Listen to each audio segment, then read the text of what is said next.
zone de montagne où beaucoup de petits villages sont très espacés, on peut s'attendre à un bilan de victimes et de destruction plus important que ce qu'on connaît pour l'instant. Il y a eu 2 secousses a priori. Peut-il y avoir d'autres secousses et des répliques?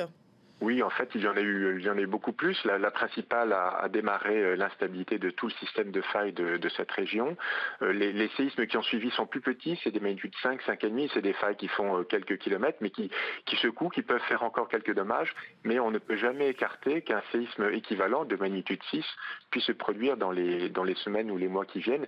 C'est ce qui s'est passé dans l'histoire de cette région. Les failles sont très segmentées et elles cassent morceau par morceau. Donc on n'est pas à l'abri d'une secousse un peu forte, violente, peut-être aussi violente que celle-ci, avec une probabilité heureusement faible. Le parasismique semble avoir protégé les gens, d'après ce que dit le maire, mais aussi la dispersion des habitats fait qu'il y aura moins d'habitations touchées. Dernière question, Pascal Bernard. Pourquoi cette région du centre de l'Italie est régulièrement touchée par des séismes? Alors tout le cœur de l'Italie, la longue chaîne de montagnes des Apennins, en fait, est une zone sismique qui est liée à l'extension de ces montagnes. Ces montagnes sont en train en quelque sorte, de s'effondrer sur elles-mêmes, de s'étendre, de s'étirer. Et pour s'étirer correctement, elles ont besoin de fonctionner sur des failles. Et ces failles cassent de temps en temps à cause de cet étalement de la chaîne apennine.